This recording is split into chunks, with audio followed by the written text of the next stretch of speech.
सभी प्यारे विद्यार्थियों को नमस्कार। मैं दिनेश कुमार, पलक स्टडी पॉइंट के इस प्लेटफॉर्म पर आप सभी का स्वागत है। तो स्टूडेंट्स, मैं लेकर के आया हूं आपके लिए मॉडल पेपर 1। यदि आप भी सपना देख रहे हो 100 में से 100 नंबर लाने का, तो मैं लेकर के आया हूं आपके लिए मॉडल पेपर 1, जिसका आज हम सॉल्यूशन करेंगे। तो आप सभी विद्यार्थी वीडियो को अंत तक जरूर देखें और हम बिना समय गवाए अपने पेपर की ओर चलते हैं। यह है हमारा मॉडल पेपर। यह हमारा मॉडल पेपर है। 80 नंबर का पूरा पूर्णांक होगा। हमारा पेपर जो है ये 80 नंबर का पूर्णांक है। हम प्रत्येक क्वेश्चन का आज सॉल्यूशन करेंगे। आप सभी विद्यार्थी वीडियो को अंत तक जरूर देखें। तो हमारा जो पहला क्वेश्चन होगा वो पहला क्वेश्चन है अधोलिखित पठित गद्यांश हिंदी भाषाया सप्रसंग अनुवाद लिखत। देखो विद्यार्थियों, बच्चा सबसे ज्यादा गलती यह करता है कि क्वेश्चन को पढ़ता नहीं है और तुरंत आंसर देने में लग जाता है, जिससे बच्चा काफी सारी गलतियां करता है। तो मैं आपको बता दूं, सबसे पहले आपको क्वेश्चन को पढ़ना है पूरे को, उसके बाद आपको आंसर देना है। तो यहाँ पे देखिए, हमारा जो पहला क्वेश्चन है अधोलिखित पठित गद्यांश हिंदी भाषा सप्रसंग अनुवाद लिखत।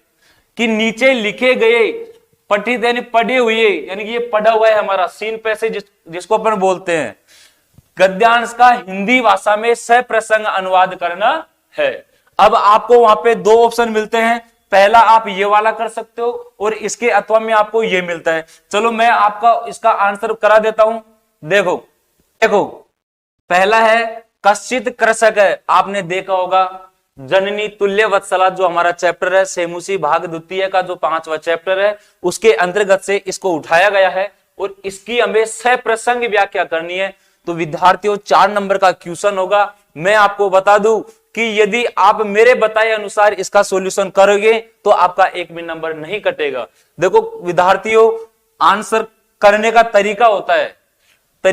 मैं आपको बता दूं कि ये जो हमारे यहाँ पे क्वेश्चन मिल गया, कश्चित कृषक है बलिवर्धभ्याम क्षेत्र कृषणम कुर्वन् आसीत्, ये हमारा पठित पद्यांश है। इसकी हमें सप्रसंग व्याख्या करनी है। तो प्यारे विद्यार्थियों ध्यान देना, इसका आंसर करने के लिए आपको पहला पॉइंट बना के लिखना है। नंबर 1 पे लिखना है आपको शब्दार्थ।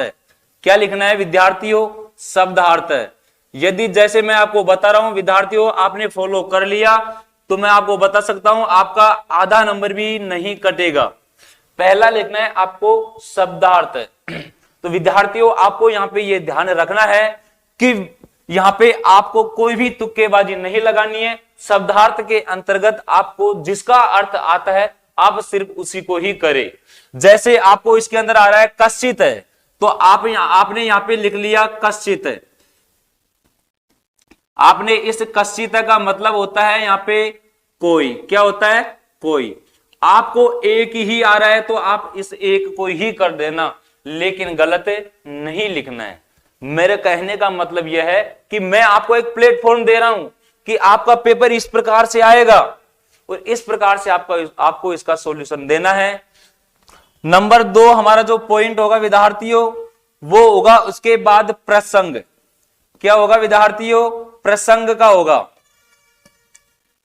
प्रसंग के अंतर्गत हमें लिखना होता है कि प्रस्तुत जो पद्यांश है ये हमारी पाठ्य पुस्तक सेमुसी के द्वितीय भाग जननी तुल्य वत्सला शीर्षक से उद्धृत किया गया है। इस प्रकार से आपको लिखना है और आपको यह बताना है कि इस प्रसंग के अंदर आपको बताना है कि इसके अंतर्गत एक किसान और उसकी कमजोरी, जो कमजोर होकर गिर जाता है खेत में, लेकिन जो किसान होता है वो उस बैल को जबरदस्ती उठाता है और इन सभी को देख रही है धेनु माता अर्थात गायों की माता। तो गायों की माता को ये सब देख उनकी आंखों में आंसू आ जाते हैं और वो भगवान इंद्र जी से संवाद करते हैं। आपको इस प्रकार से इसके अंदर प्रसंग में आंसर देना है। नंबर 3 होता है विद्यार्थियों व्याख्या। व्याख्या। आपको व्याख्या के अंतर्गत क्या करना है? देखो प्यारे विद्यार्थियों, व्याख्या करनी है आपको, ध्यान से समझना। मैं आपको इसका अर्थ भी बता रहा हूं, आप इसका अर्थ भी समझ लेना। देखो कश्चित कश्चित यानी होता है कोई, कृषक किसान, बलि वर्धव्याम दोनों बैलों से, क्षेत्र कर्षणम अपने क्षेत्र में, कुर्वन आश्रित यानी कि जुताई करवाता है, कि एक किसान था जो 2 बैलों से अपने खेत में जुताई का काम करवा रहा था।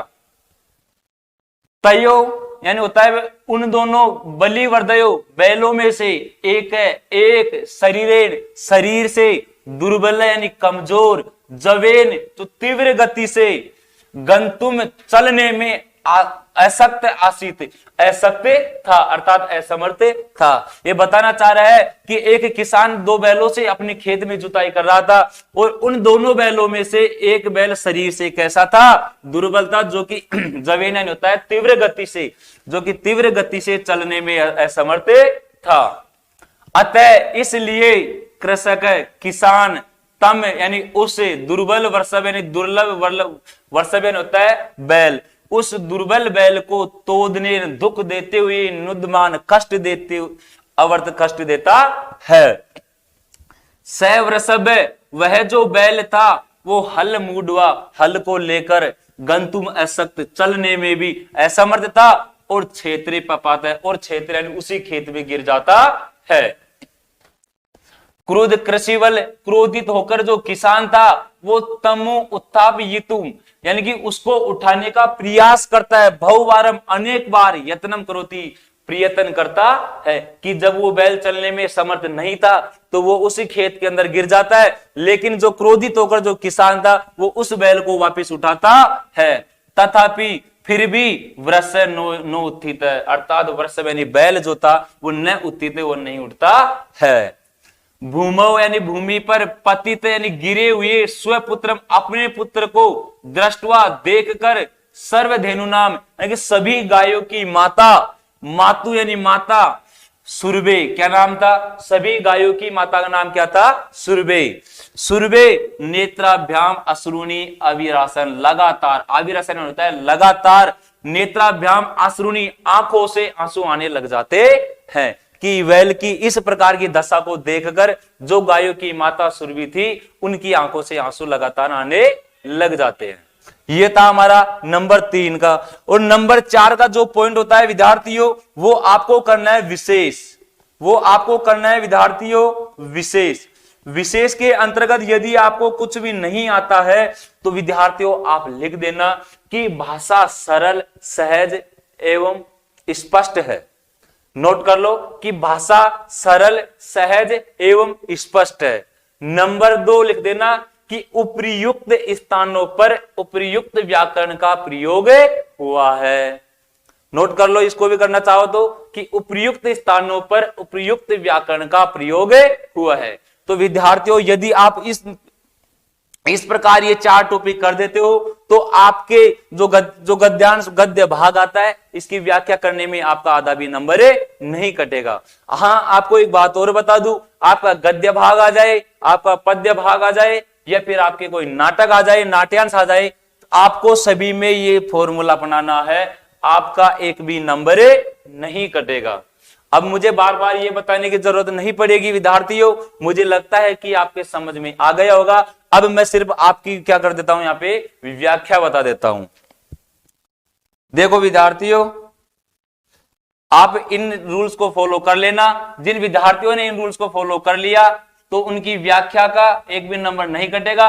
और विद्यार्थियों मैं आपको बता देना चाहता हूं कि यदि आपने इस पूरे पेपर को अंत तक देख लिया और यदि आपने इसको सोल्व कर लिया तो आपका 100 में से 100 नंबर आने से कोई भी नहीं रोक सकता है। देखो अथवा में आता है विचित्रा देवगति, आपको देखते ही पता चल गया होगा कि ये तो विचित्र साक्षी चैप्टर हमारा जो 8वां चैप्टर है वहां से लिया गया है। और उसके अंदर आपको पता है कि एक गरीब किसान का बेटा जो बाहर रहकर पढ़ाई कर रहा था वो उससे मिलने जा रहा था, लेकिन रास्ते में उसके साथ कुछ अनहोनी घटनाएं हो गई जिसके कारण वो बेटे से मिलने नहीं जा पाया। अंत में जाकर के वहां पे उसको लाभ ही मिला था, अर्थात उसको न्याय मिला था। तो देखो क्या है विचित्र देवगति। विचित्र देवगति अपन जैसे बोलते हैं ना भगवान की लीला है, पता नहीं क्या हो रहा है क्या नहीं हो रहा है, तो ये बोल रहा है विचित्र देवगति की भगवान की लीला है। तस्याम एव यानी कि उस ही रात में या रात्रि में, तस्मिन ग्रहे, उसी घर में। देखो ग्रहे, मैंने आपको बता दूं विद्यार्थियों, यदि अंतिम शब्द के बाद में आपको एक ही मात्रा मिलती है तो आप समझ जाना सप्तम विभक्ति है। और जिनके चिन्ह होते हैं विद्यार्थियों में, पर, वे, क्या होते हैं चिन्ह, क्या होते हैं में, पर, वे। देखो कि जब वो अतिथि आया था, अतिथि जब एक गांव के सरपंच के घर में रुका तो उसके साथ यह घटना हुई कि तस्याम एव, उसी ही रात्रि में, तस्मिन ग्रहे, उसी घर में, कश्चिन यानी कोई, कश्चिन यानी कोई, कोई चोर ग्रह अभ्यंतरम प्रविष्ट है, घर के अभ्यंतरण होता है अंदर, क्या होता है अंदर, घर के अंदर प्रविष्ट, प्रवेश कर जाता है। तत्र, वहां पर, तत्र यानी वहां पर, निहिताम एकाम, निहिता में होता है रखी हुई, एकाम एक, मंजूषा यानी होता है संदूक, एक संदूक जिसको आदाय लेकर के पलायित भाग जाता है। उसी दिन क्या घटना घटित होती है विद्यार्थियों कि वो अतिथि उस पटेल सरपंच के घर में रुकता है, लेकिन उसी रात में एक चोर आता है और वहां पर रखी हुई एक संदूक को उठा करके ले जाता है। अब देखना क्या होता है, चोरस्य पाद ध्वनि ना, चोर यानी चोर के पैरों की ध्वनि से प्रबुद्ध यानी जाग जाता है अतिथि। कौन जाग जाता है, अतिथि। कि जब चोर उस मंजूषा को लेकर के भाग रहा था तो उस अतिथि को पता चल जाता है।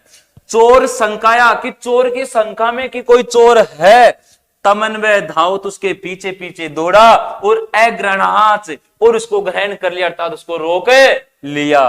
परम किंतु तदानीम एव, उसी समय, तदानीम एव अव्यय है, तदानी यहाँ पे तदाव्यय, तो तदानीम एव उसी समय, किंचित यानी कुछ, विचित्रम अघटित, विचित्र घटना घटित हो जाती है। अब देखना क्या घटना घटित हो रही है, चोर है, चोर एव उच्चई, चोर एव यानी ही, चोर ही, उच्चई यानी जोर जोर से, क्रोशितुम आरब्ध, चिल्लाना प्रारंभ कर देता है। अब देखो उल्टा चोर कोतवाली को डांटे, वो वाली घटना आने वाली है।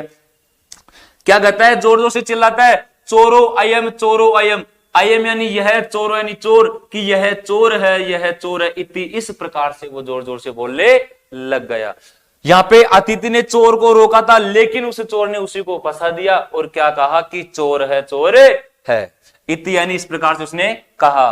तस्य यानी कि उसके, तार स्वरे यानी जोर की आवाज से, प्रबुदा जाग गए, ग्रामवासी ने यानी गांव के रहने वाले जो लोग थे वो उसकी आवाज सुनकर जाग जाते हैं। स्वग्रहाद, स्वग्रहाद अपने ग्रहों से, देखो पंचम विभक्ति का प्रयोग किया जा रहा है यहाँ पे, पंचम विभक्ति का प्रयोग क्यों, क्योंकि यहाँ पे ग्रहों से अलग हो रहे हैं, ठीक है। और अलग होने के लिए हमेशा कौन सी विभक्ति का प्रयोग किया जाता है, पंचम विभक्ति का। देखो अपने ग्रहों से निष्क्रम में निकल करके, तत्रा गच्छन वहां पर आ जाते हैं। और वराकम अतिथिम एव, संस्कृत के अंतर्गत जितना बड़ा वाक्य आता है विद्यार्थियों, उस वाक्य को आप तोड़ तोड़ के टुकड़ों में पढ़ना तो आपका आंसर भी उसी में मिल जाता है। वराकम अतिथि एव, कि बेचारे अतिथि को ही, वराकम में होता है बेचारा अतिथि को ही, च, और चोरम चोर मानकर, मतवा यानी मानकर, अभत्सन होता है भले बुरे कहना, कि उसको डांटने लग गए, फटकारने लग गए। तो यहाँ पे चोरी करके चोर ले जा रहा था, लेकिन फंसा किसको दिया, अतिथि को। तो ये था विद्यार्थियों हमारा सेकंड आंसर। अब हम बात करते हैं क्वेश्चन नंबर 2। क्वेश्चन नंबर 2 की हम बात करते हैं। ये हमारा फर्स्ट क्वेश्चन था और फर्स्ट क्वेश्चन के अंतर्गत विद्यार्थियों गद्य भाग की सप्रसंग व्याख्या करवाता है। अब हम बात करते हैं विद्यार्थियों क्वेश्चन नंबर 2। क्वेश्चन नंबर 2 देखो विद्यार्थियों, क्वेश्चन नंबर 2 में क्या है, क्वेश्चन नंबर 2 को ध्यान से पढ़ना, फिर अपन उसका आंसर लगाएंगे। देखो विद्यार्थियों, देखो अधोलिखित पठित पद्यांश से हिंदी भाषाया सप्रसंगम अनुवाद लिखत, कि नीचे लिखे गए पद्यांश की हमको क्या करनी है, यहाँ पे सप्रसंग व्याख्या करनी है। तो सप्रसंग व्याख्या का नाम लेते ही आपको समझ जाना है कि अभी गुरुजी ने बताया था कि 4 पॉइंट लिखने हैं, 4 पॉइंट लिख दिया तो हमारा नंबर भी कटने वाला नहीं है। चलो विद्यार्थियों, मैं आपको बार बार 4 पॉइंट नहीं बताऊंगा। अगर आपको बार बार बताऊंगा तो हमारा पेपर है ये भी पूरा सोल्व नहीं हो पाएगा। इसलिए 4 पॉइंट मैंने आपको जो बताए थे उनको आप नोट कर लेना। मैं आपको डायरेक्टली बता देता हूं व्याख्या। देखो वैसे तो आपको एक बार बता ही देता हूं कि पहला होगा आपका, कौन सा होगा पहला, शब्दार्थ। कौन सा होगा पहला, शब्दार्थ। पहला पॉइंट कौन सा होगा, शब्दार्थ। नंबर 2 पे कौन सा होगा, प्रसंग। प्रसंग नहीं बताऊंगा बार बार में, आप लिख लेना। नंबर 3 पे कौन सा होगा, व्याख्या। कौन सा होगा विद्यार्थियों, व्याख्या। व्याख्या के बाद नंबर 4, नंबर 4 पे क्या करना है आपको विद्यार्थियों, विशेष। क्या करना है, विशेष। बस यदि आपने इन चारों टॉपिकों को कर दिए तो कोई टीचर आपके नंबर नहीं काटेगा। अब देखो अपन इसका अर्थ निकालते हैं। व्याख्या करता मैं इसकी डायरेक्टली व्याख्या कर रहा हूं विद्यार्थियों, ध्यान से देख रहा, मैं इसकी व्याख्या कर रहा हूं। व्याख्या देखो, हरित तरुणाम ललित लता नाम स्मरणीया कुसुमावली समीर चालिता श्यानमयी वर्णिया नव मालिका रसाले मिलित्वा रुचिरा में संगनम। कितना अच्छा श्लोक है।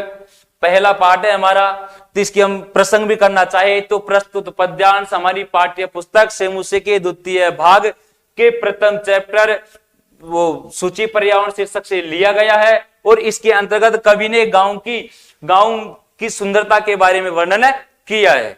देखो व्याख्या, हरित तरुणाम, हरे भरे, तरुण यानी क्या होता है, पत्ते, कि हरे भरे पत्ते, ललित लता नाम, सुंदर सुंदर लताएं, स्मरणीय रमणीय, कितनी सुंदर लग रही है।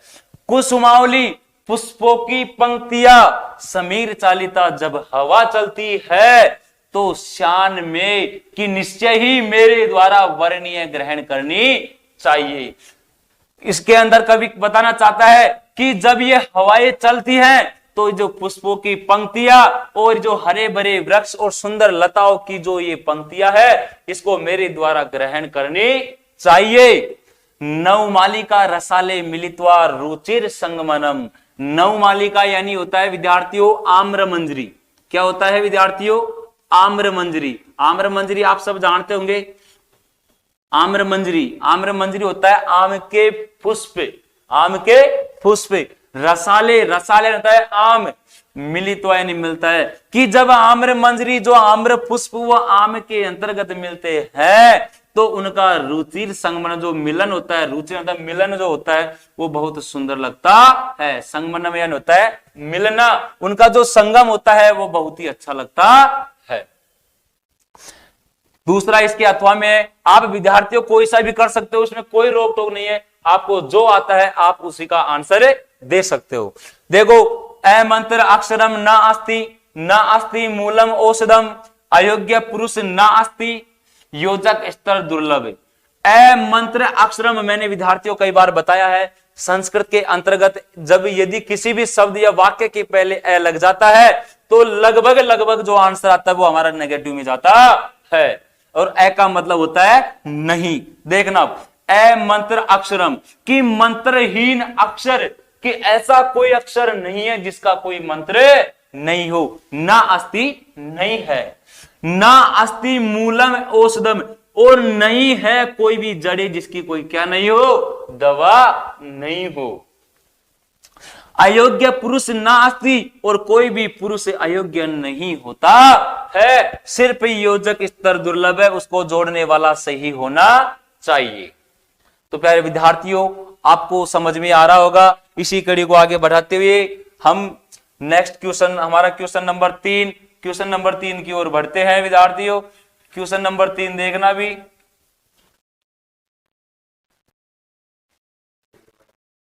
अब बस अब स्पीड बढ़ेगी।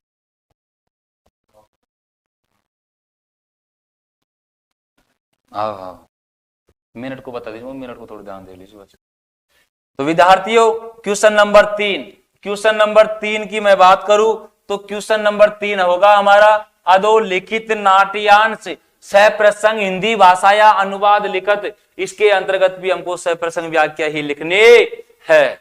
सप्रसंग व्याख्या क्वेश्चन नंबर 3, अधोलिखित नाट्यांश सप्रसंग हिंदी भाषा या अनुवाद लिखत। विद्यार्थियों घबराने की कोई जरूरत है नहीं, आपको सिर्फ वही नियम फॉलो करने हैं। पहला पॉइंट नंबर फर्स्ट कौन सा है, पहला पॉइंट लगाना है आपको कौन सा, शब्दार्थ। नंबर 2 पे क्या लगाना है, प्रसंग। नंबर 3 पे क्या लगाना है आपको, व्याख्या। और नंबर 4 पे क्या लगाना है आपको, विशेष। ठीक है, मैं आपको डायरेक्टली व्याख्या बता रहा हूं विद्यार्थियों, देखते रहना। नंबर 4 है, उसके अंतर्गत से इस नाटक को दिया गया है। तो यहाँ पे लव कुश और राम के बीच में संवाद हुआ है और उसी को यहाँ पे बताया गया है, जिसकी व्याख्या मैं करने जा रहा हूं। विद्यार्थियों बोर्ड पे देखते रहना। देखो राम है, राम कहता है अहो अरे महात्म, ये तो महा अनोखी बात है। कुश जाना अहम तस्य नाम देव, जानता हूं अहम मैं तस्य यानी उनका नाम देव यानी नाम, कि मैं उनका नाम जानता हूं। कि ये तब की बात है जब राम लव कुश से पूछ रहे थे कि तव पितुर नाम किमासित, तुम्हारे पिताजी का नाम है क्या है। तब लव और कुश ने कहा था कि हम उनका नाम नहीं जानते हैं, क्योंकि इस तपोवन में उनका कोई नाम लेता नहीं है। तब राम ने कहा कि अहो महात्म की, अरे ये तो बड़ी महानता की बात है। कुश क्या कहता है कि जाना अहम तस्य नाम देयम, कि मैं उनका नाम जानता हूं। राम कहता है कत्यताम, कहो कैसे। कुश कहता है निरनुक्रोशो नाम है, कि निर्दयी। निरनुक्रोश यानी क्या होता है विद्यार्थियों, निर्दयी।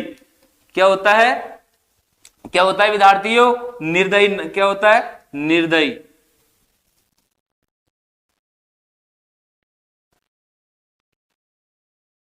निर्दयी।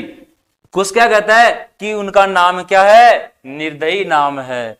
फिर राम वयस्य मित्र अपूर्व खलु नाम देयम, कि अपूर्व खलु नाम दे, निश्चय ये कैसा नाम है, कि ये कैसा नाम है। अब विदूषक भी वहीं पास में थे, तो विचिंते यानी सोचकर, एवं तावत पृच्छामि ही, तावत यानी तब पृच्छामि पूछता है कि निरनुक्रोश इति क एवं भणति, क के विसर्ग विद्यार्थियों, निर्दयी इति ऐसा, क यानी कौन कहता है, एवं भणति यानी होता है कहना। भणति यानी क्या होता है, कहना। भणति यानी क्या होता है, कहना।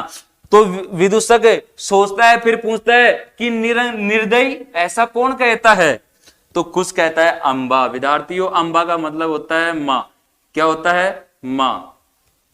कौन कहता है ऐसा, मां कहती है कि निर्दयी के पुत्रों चंचलता मत करो। फिर विदूषक पूछता है किम। किम यानी होता है विद्यार्थियों क्या। विद्यार्थियों किम का मतलब क्या, किम यानी होता है विद्यार्थी क्या। क्या कुपिता यानी क्रोधित होकर ही, बनती यानी कहती है, उतय प्रकृतिस्था या फिर स्वभाव से ऐसी है। विदूषक ने क्या पूछा कि वो क्रोधित होकर तुमसे ऐसे कहती है या फिर वो स्वभाव से ऐसी है। तो विद्यार्थियों ये था आपकी व्याख्या, और इसके अथवा में भी दे रखा है, तो इसके अथवा में ये दे रखा है, एक बार पढ़ लिया करो। सिंह तुष्णी भवे भो युवाम अपि मत सदृशौ भक्षको न तू रक्षको एते वन्य जीवा भक्षकम। चलो विद्यार्थियों तुमसे एक क्वेश्चन करता हूं, यहाँ पे ये बताओ कि ये जो है, ये जो हमारा नाट्यांश है, ये कौन से चैप्टर से लिया गया है, इसको आप कमेंट्स बॉक्स में जरूर लिखिए, ताकि मुझे भी तो पता चले कितने विद्यार्थियों को पता है, या कई विद्यार्थी ऐसे टाइम पास कर रहे हैं या पढ़ना चाह रहे हैं। तो विद्यार्थियों इसको आप चैप्टर का नाम कमेंट बॉक्स में देना है। मैं आपको इसकी व्याख्या कर देता हूं। सिंह शेर कहता है तुष्णी भव भो, कि अरे तुम भी चुपे हो जाओ। युवाम अपि तुम दोनों भी मत सदृशो, कि मेरे समान भक्षको भक्षण करने वाले हो। न तू रक्षको एते, न कि कोई रक्षा करने वाले। कि जब बाघ और चीता पानी पी करके आ रहे थे और जब वहां पे पक्षियों की चर्चा सुन रहे थे, तो उसको सुनकर उन्होंने कहा कि हमें राजा बना दो। तो तब शेर क्या कहता है कि अरे चुप हो जाओ, तुम दोनों भी मेरे समान ही हो। वन्य जीवा यानी कि वन के जीवों को भक्षकम, भक्षक की रक्षक पद योग्यम न मान्यते, कि भक्षक को रक्षा का पद योग्य न मान्यते, नहीं मान रहे हैं। अतएव विचारम विमर्श, इसी ही लिए तो विचार विमर्श प्रचलित है, कि इसीलिए तो हम विचार विमर्श कर रहे हैं। इसीलिए तो हम विचार विमर्श कर रहे हैं। फिर बगुला आता है। अब देखो बगुला क्या कहता है, बगुला कहता है बक सर्वथा सम्यक युक्तम सिंह महोदय, कि सर्वथा सिंह महोदय के द्वारा सही कहा गया है कि वस्तुतः एवं सिंहेन बहुकाल पर्यंत शासन कृत, कि वास्तव में बहुत समय तक, बहुकाल पर्यंत बहुत समय तक सिंहेन शेर ने ही शासन कृतम शासनम कृता यानी शासन किया है। परम अधुना तू किंतु अब तो को अपि पक्षी, कोई पक्षी ही एवं राजेति ही राजा होगा। निश्चित एवं अत्र तू संसिति लेशस्य अपि अवकाश एवं न अस्ति, कि निश्चय है कि कोई पक्षी राजा होगा। यहां तो संदेह, इसका मतलब होता है विद्यार्थियों संदेह, इसका मतलब क्या होता है विद्यार्थियों संदेह, कि यहाँ पे तो संदेह का कोई अवकाश ही नास्ति नहीं है। सर्वे पक्षी ने, और सभी पक्षी उच्च ही जोर जोर से आम आम हाँ हाँ कश्चित खगय, कि कोई पक्षी ही एवं वनराज भविष्यति इति, कि कोई पक्षी ही वन का राजा होगा। ये हुए हमारे विद्यार्थियों क्वेश्चन नंबर 3 कंप्लीट हो गए। और क्वेश्चन नंबर 3 कंप्लीट का मतलब है यदि आपने वीडियो अच्छे तरीके से देखा है, समझा है, तो आपके 12 नंबर कंप्लीट हो चुके हैं। अब हम बात करने जा रहे हैं विद्यार्थियों हमारे क्वेश्चन नंबर 4। हमारा जो क्वेश्चन नंबर 4 होगा, हमारा जो क्वेश्चन नंबर 4 होगा वो होगा संस्कृत भावार्थ करने के लिए आपको पर्यायवाची शब्दों की जरूरत पड़ती है। और पर्यायवाची शब्दों की जरूरत पड़ती है, जैसे मैं कहूं मनुष्यानाम शरीरे, मनुष्यानाम शरीरे एवं स्थित महान शत्रु, महान शत्रु, महान शत्रु आलस्यम वर्तते, कि मनुष्य के शरीर का जो महान शत्रु है वो क्या है? आलस्य है। क्या है विद्यार्थियों? आलस्य है। को बता दूं कि मनुष्य को अपनी बंधु नास्ति। तो विद्यार्थियों और भी इसका कई अर्थ निकाल सकते हो, कि और भी अर्थ बता दूं, और भी लाइन बना सकते हो कि मनुष्य बंधु न को अपि नास्ति, कि मनुष्य का बंधु कोई भी नहीं है। परिश्रमस्य वर्तते, यदि वो परिश्रम करता है तो सदा सुखम भवति, तो वो हमेशा सुख रहता है। इस प्रकार से आपको इसकी क्या करनी है विद्यार्थियों? संस्कृत भावार्थ करना है। उसी प्रकार से आप इसकी भी कर सकते हो।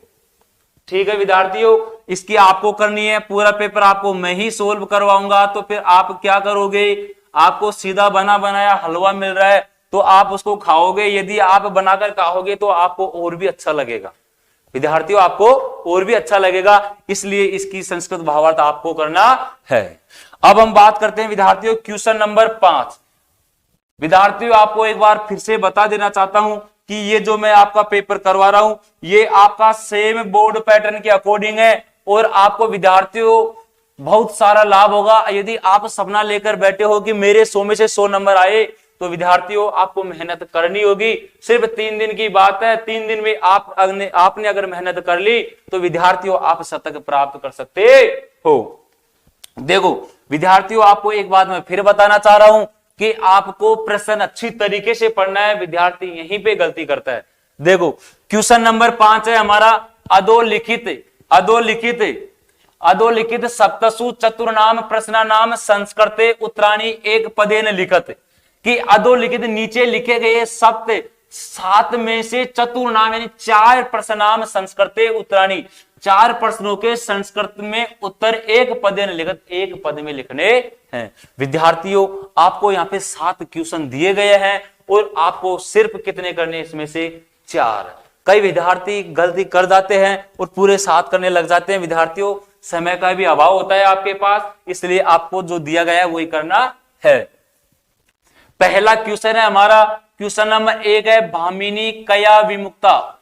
भामिनी कया विमुक्ता, हिंदी नहीं बोलूंगा, भामिनी कया विमुक्ता आपको समझ जाना है तो आप बता सकते हो भामुनी, अरे भामिनी अर्थात भामिनी कया विमुक्ता किससे विमुक्त हुई थी, किस प्रकार से हुई थी? तो वो अपनी बुद्धि से हुई थी विद्यार्थियों। किससे हुई थी? निज बुद्धिया। किससे हुई थी विद्यार्थियों? निज बुद्धिया की अपनी बुद्धि से वो क्या हुई थी? आजाद हुई थी, उस शेर से बची थी ना। हाँ देखो क्वेश्चन नंबर 2 लव कुश गरो किम नाम आसित। लव कुश के गुरु का नाम क्या था? विद्यार्थियों मेरे प्रश्न पढ़ने से पहले आपका आंसर कमेंट बॉक्स में आ जाना चाहिए। एक ही तो पद में आंसर पूछ रहा है। देखो विद्यार्थियों बहुत अच्छे क्वेश्चन है, आपको रट लेना है अच्छी तरीके से। लव कुश के गुरु का नाम क्या था? बताओ जल्दी बताओ। चलो मैं बताता हूं। लव कुश के गुरु का नाम क्या था? लव कुश के गुरु का नाम था भगवान वाल्मीकि। क्या नाम था? भगवान वाल्मीकि। क्या नाम था विद्यार्थियों? भगवान वाल्मीकि। क्वेश्चन नंबर 4 है हमारा, कि दृश्य महावृक्षम सेवितव्य, किस प्रकार महावृक्ष किस का आश्रय लेना चाहिए, कैसे महावृक्ष का आश्रय लेना चाहिए? तो यह है विद्यार्थियों फल छाया समन्वित, फल छाया समन्वित। इसका मतलब जानते हो क्या विद्यार्थियों? फल और छाया से युक्त।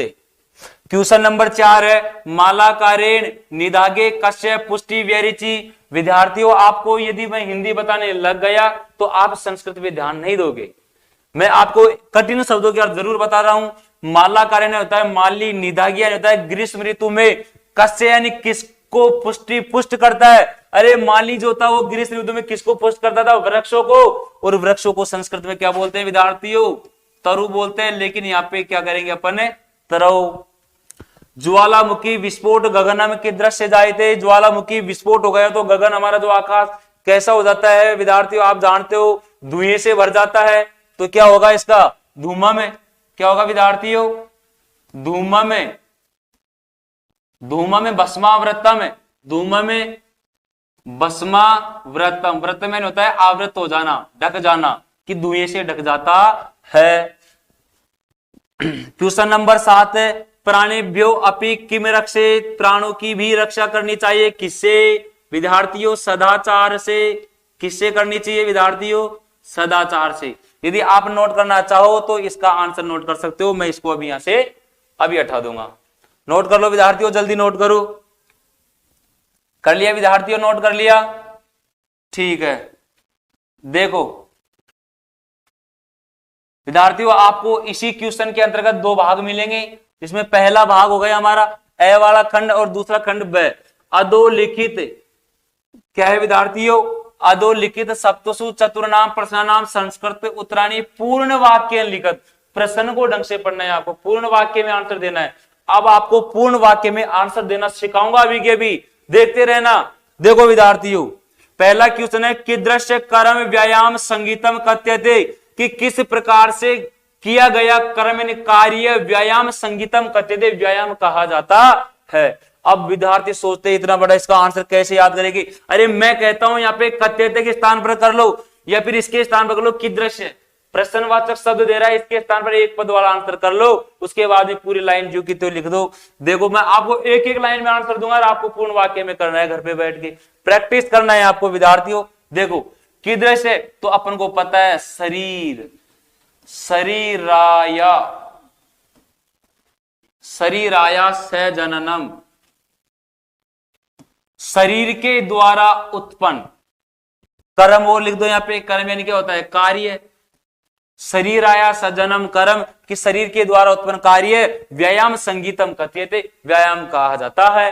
बस बाकी जो कहते हो लिख दो। इसी प्रकार से मातु अधिका कृपा बहुत कस्मिन बहुती, माता की अधिक कृपा किस पे हुई थी? दुर्बल सुते पे हुई थी विद्यार्थियों। किस पे हुई थी? दुर्बल सुते पर हुई थी ना, जो कमजोर बैल था दुर्बल सुते, इसके ऊपर ही हुई थी दुर्बल सुते। बाकी ऐसे कैसे लिख दो कि मातु अधिका कृपा दुर्बल सुते बहुती, दुर्बल सुते पर हुई थी। उसी प्रकार से देख लो वायसे कश्य गुणम न जानती। वायसे ने क्या होता है विद्यार्थियों? कौवा।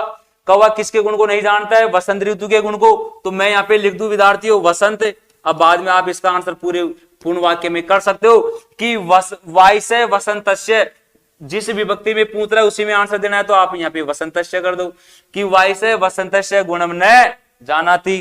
क्वेश्चन नंबर 4 है, काक चेष्टा विद्यार्थी कीदृश छात्र मन्यते। हमको कीदृश के स्थान पर आंसर देना है, तो आदर्श छात्र।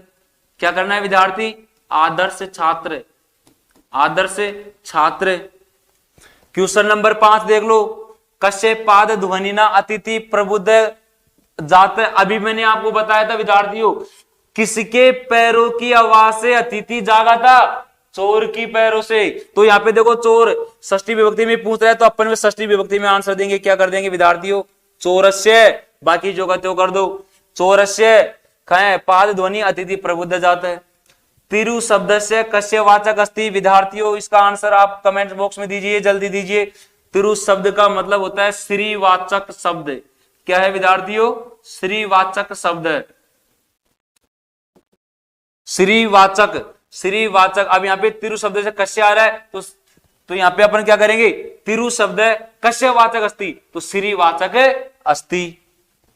चंदन दास कस्य ग्रह जन्म स्वगृह रक्षति, इसमें अमात्य राक्षस, पता है ना आपको?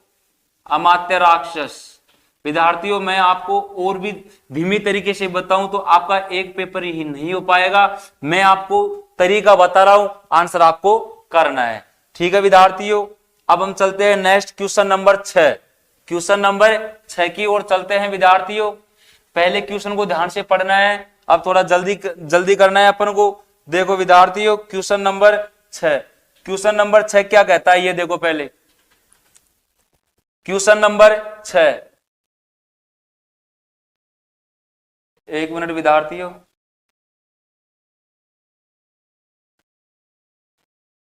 देखो विद्यार्थियों क्वेश्चन नंबर 6, क्वेश्चन नंबर कौन सा देखना है अपन को? 6। आपको क्या करना है? अन्वय। तो विद्यार्थियों आपको अन्वय करने का तरीका बता दूं कि जिसको संबोधित किया जाता है उसको पहले लिख दो और बाकी के बाद में लिख दो, और जो नीचे वाली लाइन होती है उसको आपको देखना है कि वो अर्थ चेंज हो रहा है या नहीं हो रहा। जैसे इसका हम निकाले, न च एनम सहसा क्रमे जरा समधि होती, कि न नहीं च एनम, इसका हमको क्या करना है? अन्वय। तो अपन कर सकते हैं विद्यार्थियों जरा, जरा यानी होता है विद्यार्थियों बुढ़ापा।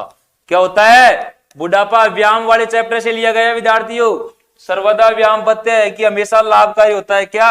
व्यायाम।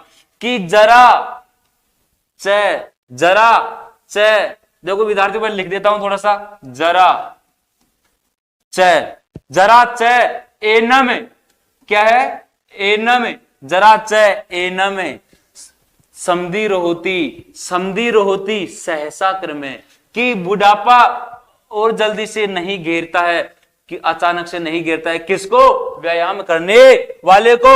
स्थिर भवती मासम च व्यायाम अभित्रस्य, तो यहाँ पे पहले इसको करेंगे व्यायाम अभित्रस्य। अभित्रस्य होता है तल्लीन होना, और व्यायाम यानी व्यायाम में, अभित्रस्य यानी क्या होता है? तल्लीन होना। क्या होता है विद्यार्थियों? तल्लीन होना। कि जो व्यायाम में तल्लीन रहते हैं उनका मांस भी अर्थात उनका शरीर भी स्थिर भवती, स्थिर रहता है, अर्थात सही रहता है। क्वेश्चन नंबर 6 कंप्लीट हुआ विद्यार्थियों। अब हम बात करते हैं क्वेश्चन नंबर 7। क्वेश्चन नंबर 7 क्या कह रहा है? कि अधोलिखित वाक्येषु रेखांकित पद्म आदृत्य प्रश्न निर्माणम कुरुत। प्रश्न निर्माण करना है विद्यार्थियों। रेखांकित पद इसके अंदर ये वाला है, प्रकृति मात्रम है, और भी है क्या? और भी है क्या? राम है। अब देखो विद्यार्थियों आपको प्रश्न निर्माण करने का जो तरीका होता है मैं आपको बता दूं, लेकिन उसके अंदर मेरी अलग से वीडियो डली हुई है, आप जाकर के चैनल पे देख लेना। मैं अभी आपको यहाँ पे समझा रहा हूं। गात्राणाम सुविभक्ता व्यामेन संभवती, तो आपको यहाँ पे देखना है सबसे पहले राम से रामियो, रामानाम षष्ठी विभक्ति का बहुवचन आ रहा है नहीं आ रहा है। अब आ जाओ किम शब्द पे, विभक्ति के अनुसार आंसर देंगे। यहाँ पर कोई नया तरीका नहीं है रहे, विभक्ति के अनुसार आंसर दे रहे हैं। अब किम शब्द पे आ जाओ, कस्य कयो केसाम। अब अपन ये आ गए नपुंसकलिंग की बात कर रहा है, तो बताओ केसाम आ रहा है तो यहाँ पे कासाम होगा नहीं होगा? बताओ विद्यार्थियों कासाम होगा नहीं होगा? हो गया, ठीक है। नंबर 2, सिंहासन अस्तर राम प्रविशति, सिंहासन पर राम प्रवेश करता है। सिंहासन पर कौन प्रवेश करता है? कौन बैठता है उसके ऊपर? राम बैठता है। तो कौन की संस्कृत क्या होती है विद्यार्थियों? क यानी क्या होता है? कौन। सर्वे प्रकृति मात्रम प्रणमति, सभी मिलकर प्रकृति माता को प्रणाम करते हैं। जो हमारे पक्ष वाला जो चैप्टर था उसके अंदर सभी ने किसको प्रणाम किया था? प्रकृति माता को। तो कम, कम यानी क्या होता है? किसको। कम यानी क्या होता है विद्यार्थियों? किसको, किसको प्रणाम किया था? प्रकृति माता को। तो यहाँ पे अपन क्या लिखेंगे? कम। क्या लिखेंगे विद्यार्थियों? कम। ठीक है, ये हुआ हमारा प्रश्न निर्माण। अब देखो विद्यार्थियों क्वेश्चन नंबर 8, 2 नंबर का क्वेश्चन आता है, फ्री के नंबर है, यदि आप किताब अच्छी तरीके से पढ़ लिए हैं तो। क्वेश्चन नंबर 8 आता है, देखो क्वेश्चन नंबर, जननी तुल्य वत्सला इति कथाया सार हिंदी भाषाया लिखत।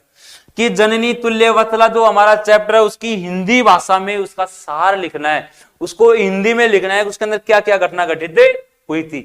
आपके 2 नंबर पक्के हैं। कितना इजी पेपर है विद्यार्थियों। क्वेश्चन नंबर 2 विद्यार्थियों, अब की बार आपके 2 क्वेश्चन इस प्रकार के आएंगे कि अधोलिखित वाक्य सु रेखांकित पदानाम प्रसंगानुकूलन उचितार्थम चित्वा लिखत, कि प्रसंगानुकूलन प्रसंग के अनुकूल या प्रसंग के अनुसार यहाँ पे क्या देना है आंसर। देखो विद्यार्थियों, कुत्सित वस्तु मिश्रितम अपन ने पहला चैप्टर खूब अच्छी तरीके से पढ़ रखा है, बक्षम। हमको सिर्फ यहाँ पे आंसर देना है किसका, बक्षम का। तो बताओ बक्षम यानी खाद्यम होगा, खाद्य पदार्थ होगा, पेयम होगा, जलम होगा। बक्षम यानी क्या होता है विद्यार्थियों, खाना ही तो होता है। क्या होता है, खाना। तो इसका राइट आंसर क्या हो जाएगा, ख, खाद्य पदार्थ। दूसरा है विद्यार्थियों उदीरिति। उदीरिति इसका अर्थ क्या होता है, आपने पढ़ा ना उदीरिति। उदीरिति यानी क्या होता है, कहना। क्या होता है विद्यार्थियों, कहना। तो इसका राइट आंसर क्या होगा, क। क्या होगा, क। ये हुए विद्यार्थियों हमारे question number 8 complete, sorry question number 9। अब हम बात करते हैं नेक्स्ट क्वेश्चन, क्वेश्चन नंबर 10 है। तो विद्यार्थियों आप वीडियो को देखते रहना, और यदि आपको वीडियो पसंद आ रही है तो आप चैनल को भी सब्सक्राइब करते रहना, ताकि आने वाले वीडियो का आपको और भी ज्यादा लाभ मिल सके। तो ठीक है विद्यार्थियों, हम बात करते हैं क्वेश्चन नंबर 10। विद्यार्थियों पेपर बहुत ही इजी है, यदि आप थोड़ी सी मेहनत कर लेते हो तो। क्वेश्चन नंबर 10 आएगा आपके की अपनी पाठ्य पुस्तक में से 2 श्लोक लिखवाएगा, और वो ये भी कहेगा कि शो प्रश्न पत्र न साथ, कि जो इस प्रश्न पत्र में नहीं हो। तो इसलिए विद्यार्थियों आपको कम से कम 8-10 श्लोक तो याद करने ही है। आप 8-10 श्लोक याद कर लेना। तो विद्यार्थियों आपका, क्योंकि आपको पता है आपके पद्य भाग भी आ रहे हैं, आपके संस्कृत अन्वय भी आ रहे हैं, और आपके संस्कृत भावार्थ भी आ रहे हैं, तो आपके 6-7 तो श्लोक वही हो जाते हैं। तो आपको 2 एक्स्ट्रा करने हैं। 2 श्लोक लिख दो, आपके 2 नंबर पक्के हैं। आपको कितने नंबर पक्के हैं विद्यार्थियों, 2 नंबर पक्के हैं। ठीक है, अब देखो क्वेश्चन नंबर 11। क्वेश्चन नंबर 11, हाँ विद्यार्थियों अब जो बच्चा गलती करता है इसमें करता है। देखो अधोलिखित अपठित गद्यांश पठित्वा एतद धारित प्रश्नानाम यथा निर्देशम उत्तराणी लिखत। विद्यार्थियों उसने स्पष्ट लिखा है अपठित गद्यांश, बिना पढ़ा हुआ, फिर भी बच्चा बोलता है कि गुरुजी ने तो हमको ये पढ़ाया ही नहीं है। अरे विद्यार्थियों आप प्रश्न को पढ़ो, अपठित गद्यांश पूछ रहा है, और अपठित गद्यांश का आंसर देने का तरीका आज मैं आपको बताने जा रहा हूं। ध्यान से देखना, आज के बाद आप कोई सा भी गद्यांश आ जाए, एक भी क्वेश्चन आप गलत नहीं कर पाओगे। देखना, सबसे पहला हमारा जो काम है वो काम हमारा यह है कि हमको गद्यांश को अच्छी तरीके से रीड कर लेना है, पढ़ लेना है। मेरे साथ पढ़ते रहना विद्यार्थियों, मैं पढ़ता हूं। मानवस्य बौद्धिक विकासाय ज्ञान वर्धनाय च पुस्तकालयानाम महत्वपूर्ण स्थानम वर्तते। पुस्तकालयेषु विविध पुस्तकानाम संग्रहो भवति, कि पुस्तकालय में विभिन्न प्रकार की पुस्तकों का संग्रह होता है। अत्र विविध भाषा नाम पत्र पत्रिका दे, कि यहाँ पर विविध भाषाओं की पत्र पत्रिकाएं भी प्रतिदिन आयांती, प्रतिदिन आती है। नोट करते चलना, आयांती आती है, आना विद्यार्थियों क्रिया है, धातु है। पहचानने का तरीका है, किसी भी काम को करते वक्त आपको ना मिल जाए, पढ़ना, लिखना, उठना, खेलना, आना, जाना, नहाना, जितने भी होते हैं ये सब हमारी धातु होती है। तो प्रतिदिन आते हैं तो आना। अस्माकम पुस्तकालय, की हमारे पुस्तकालय के नगर से रमणीय स्थाने वर्तते, कि हमारे पुस्तकालय नगर एक सुंदर नगर है, वहां पर भी स्थान पर है। कि अस्माकम पुस्तकालय नगर से रमणीय स्थान वर्तते, अस्मिन् 10 सहस्राणि पुस्तकानि सन्ति। अस्माकं पुस्तकालय हिंदी आंग्ल संस्कृत भाषाया पत्र पत्रिका प्रतिदिनम आयान्ति। अस्य समीपे एक वाचनालय वर्तते, यत्र बहवः जना छात्र युवतश्च प्रतिदिनम आगन्ते स्वाध्याय कुर्वन्ति। अस्माकं पुस्तकालय भवनमे विशाल रमणीयश्च वर्तते, अस्य पुस्तकालयस्य सर्वे जना प्रशंसा कुर्वन्ति। अस्माकं ज्ञान वर्धनाय अस्य महती भूमिका वर्तते, अयम एक आदर्श पुस्तकालय विद्यते। अब देखो विद्यार्थियों, ये तो हमने गद्यांश को पढ़ लिया है। अब हम पढ़ेंगे क्वेश्चन और साथ के साथ आंसरों को करते चलना। आपको तरीका बता रहा हूं विद्यार्थियों, एक बार नहीं आया समझ में, 2 बार पढ़ो। पहले गद्यांश को अच्छी तरीके से पढ़ो, फिर उसके बाद आपको आंसर देना है। पहला क्वेश्चन है हमारा एक पद में आंसर। कितने पद में आंसर देना है हमको विद्यार्थियों? एक पद में आंसर देना है। एक पद में आपको आंसर देना है। देख लो कैसे। पहला है पुस्तकालयेषु केषां संग्रहो भवति। पुस्तकालय में किसका संग्रहण होता है विद्यार्थियों? पुस्तकालयेषु विविध पुस्तकानाम। एक पद में आंसर देना है तो हमारा आंसर होगा विविध पुस्तकानाम। क्या होगा विद्यार्थियों? विविध पुस्तकानाम। क्वेश्चन 2, कस्य समीपे वाचनालय वर्तते। किसके समीप में वाचनालय है विद्यार्थियों? अभी हमने पढ़ा था कि किसके समीप में, तो विद्यार्थियों यहाँ पे देखो पुस्तकालय आया होगा, अभी आया था, अपन ने पढ़ा था कि पुस्तकालय के पास में ही एक क्या है? वाचनालय है। तो देखो विद्यार्थियों, अस्य समीपे एक है वाचनालय। अस्य का मतलब क्या? पुस्तकालय। तो किसके समीप में है? पुस्तकालय से। क्वेश्चन नंबर 3, अस्माकं पुस्तकालय कति पुस्तकानि सन्ति। विद्यार्थियों अभी आया था 10 सहस्त्राणि। एक पद में आंसर देना है। बताओ क्या दिक्कत है? कर सकते हो नहीं कर सकते हो? कर सकते हो ना विद्यार्थियों। फिर देखो क्वेश्चन नंबर 4, सर्वे जना पुस्तकालय किम कुर्वन्ति। सभी लोग पुस्तकालय में जाकर क्या करते हैं? अरे स्वाध्याय करते हैं, अध्ययन करते हैं। हमने खूब अच्छी तरीके से पढ़ा है। कहां है विद्यार्थियों? देखो इसके अंदर देखो स्वाध्याय दिख रहा है क्या आपको? अरे स्वाध्याय देखना है विद्यार्थियों आपको। इसके अंदर देखो, यहाँ पे देखो, अरे देखो विद्यार्थियों, अत्र पत्रिका प्रतिदिनम् आयान्ति अस्माकं पुस्तकालय स्थाने वर्तते अस्मिन् दशम पुस्तकानि अस्माकं पुस्तकालय हिंदी आंग्ल भाषायां पत्र आयान्ति समीपे वाचनालय वर्तते अत्र बहु युवस्य प्रतिदिनम् आगत स्वाध्याय। ये लो मिल गया आंसर। बताओ क्या दिक्कत है? पैसे को करने में कोई प्रॉब्लम आती है क्या? बहुत ज्यादा नहीं आ रही है।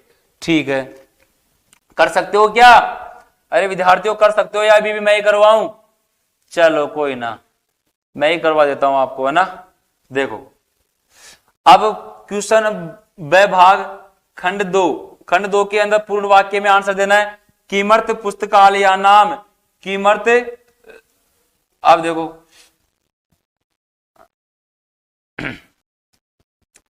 किमर्थ पुस्तकालय नाम महत्वपूर्ण स्थान वर्तते। कौन सा स्थान महत्वपूर्ण है पुस्तकालय के लिए? बताओ, अरे बताओ जल्दी।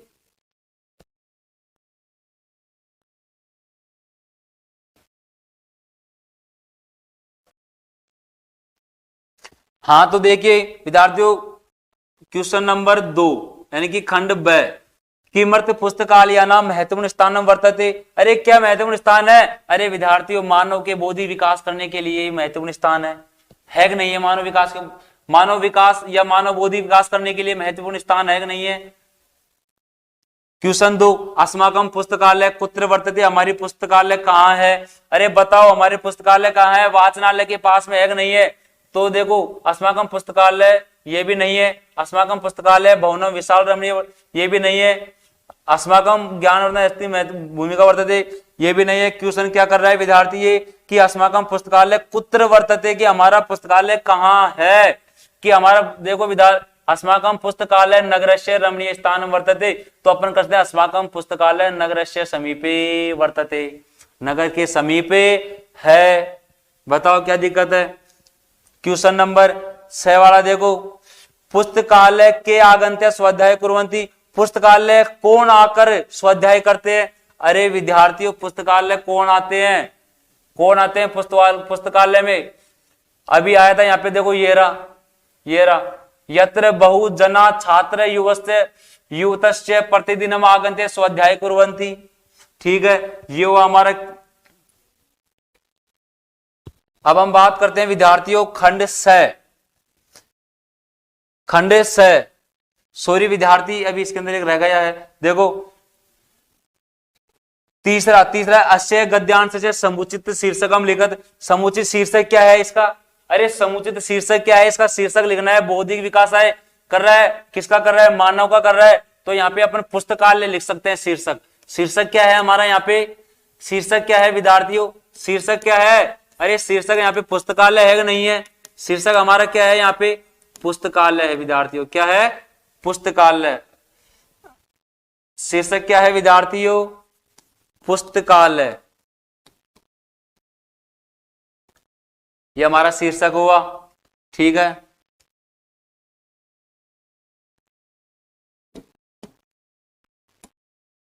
देखो अशय गद्यांश समुचय हो गया, उपयुक्त गद्यांश संक्षिप्तीकरण करते विद्यार्थियों।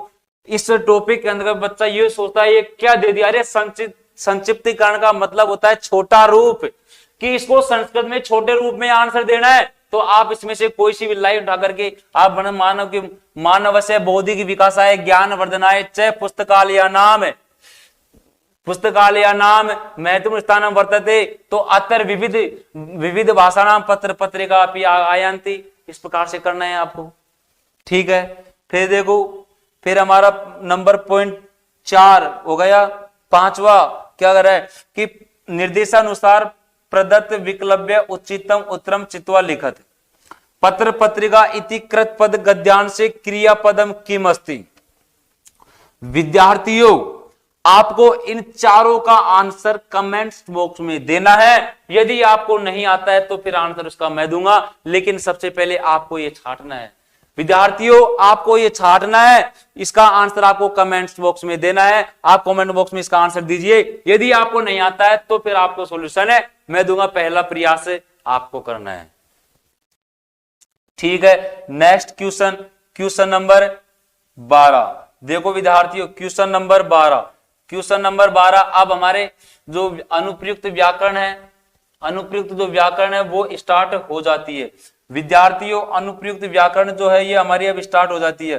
क्वेश्चन नंबर 12, क्वेश्चन नंबर 12 हमारा संधि से स्टार्ट होता है। इसके अंदर आपको 2 क्वेश्चन मिलेंगे। पहला क्वेश्चन होगा संधि विच्छेद करके संधि का नाम लिखना है, और दूसरा क्वेश्चन मिलेगा आपको विद्यार्थियों संधि विच्छेद मिलेगा, जिसको आपको संधि शब्द बनाना है और संधि का नाम लिखना है बस।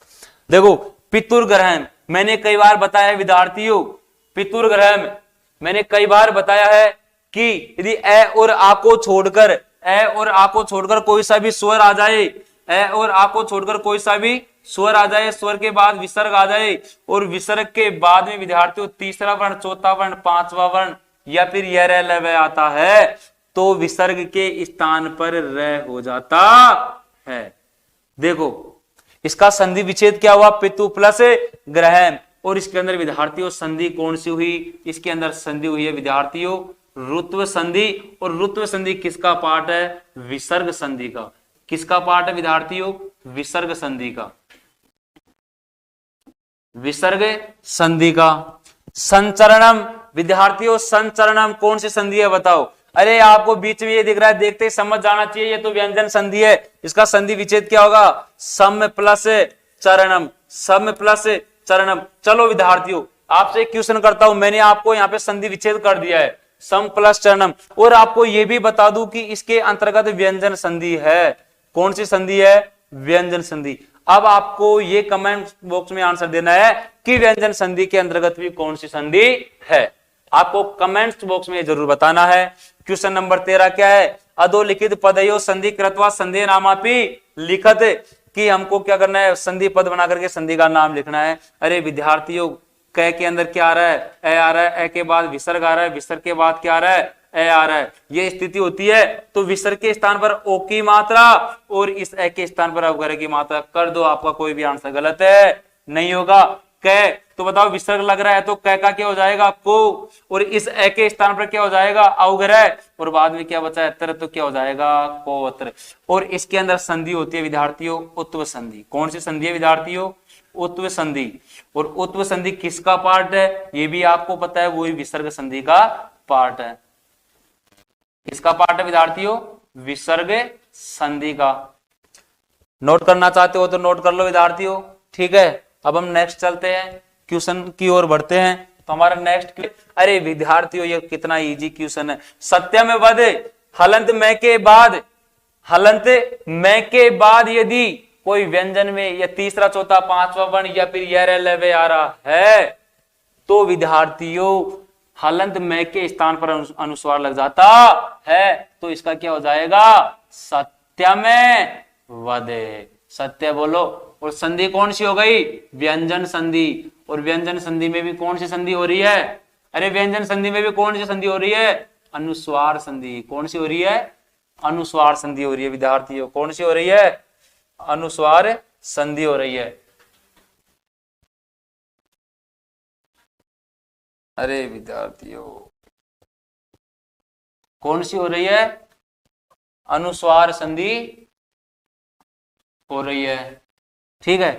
क्वेश्चन नंबर 14, क्वेश्चन नंबर 14 को पढ़ो क्या है। क्वेश्चन नंबर 14 क्या कह रहा है कि अधोलिखित रेखांकित पदेषु समस्त पदानाम विग्रह अथवा विग्रह पदानाम समास कृत्वा, कि इसके अंतर्गत आपको विग्रह भी करना है और विग्रह किए हुए का समास भी बनाना है, और समास का आपको क्या लिखना है, नाम भी लिखना है। विद्यार्थियों ये का ये पैटर्न रहने वाला है, आपको फिर बता रहा हूं पैटर्न ये का ये रहेगा। बोर्ड पेपर का जो तुम्हारे बोर्ड का पेपर आएगा 80 नंबर का, वो ये का ये पैटर्न रहेगा। और मैं आपको बता दूं कि वीडियो को अंत तक जरूर देखना, और यदि आपने पूरी वीडियो को देख लिया तो चैनल को लाइक और सब्सक्राइब जरूर कर देना, ताकि आने वाली वीडियो का आपको लाभ मिल सके। देखो क्वेश्चन नंबर 14, सतस कटियानम कज्जल मलिनम धूमम मुंसति। हमें कुछ भी नहीं आता है, कुछ भी नहीं देखना है, सिर्फ हमको रेखांकित पद देखना है। कज्जल मलिनम के नीचे आ रहा है, तो विद्यार्थियों मलिनम यानी होता है काला, सॉरी कज्जल यानी होता है काजल, मलिन होता है काला, की काले काजल के समान। तो यहां पे बताओ विशेषता बता रहा है नहीं बता रहा है, काले काजल के समान। मैं कहूं आकाश नीला है, तो यहाँ पे आकाश की विशेषता बता रहा है। और जहां पे विशेषता बताई जाती है विद्यार्थियों, वहां पे कर्मधारय समास होता है। कौन सा समास होता है विद्यार्थियों, कर्मधारय समास होता है। तो इसमें समास कौन सा हुआ बताओ, कर्मधारय समास। कौन सा समास हुआ, कर्मधारय समास। यदि इसका विग्रह की मैं बात करूं तो क्या होगा विग्रह, अरे विग्रह क्या होगा, कज्जल एव मलिनम। क्या होगा, कज्जल एव मलिनम।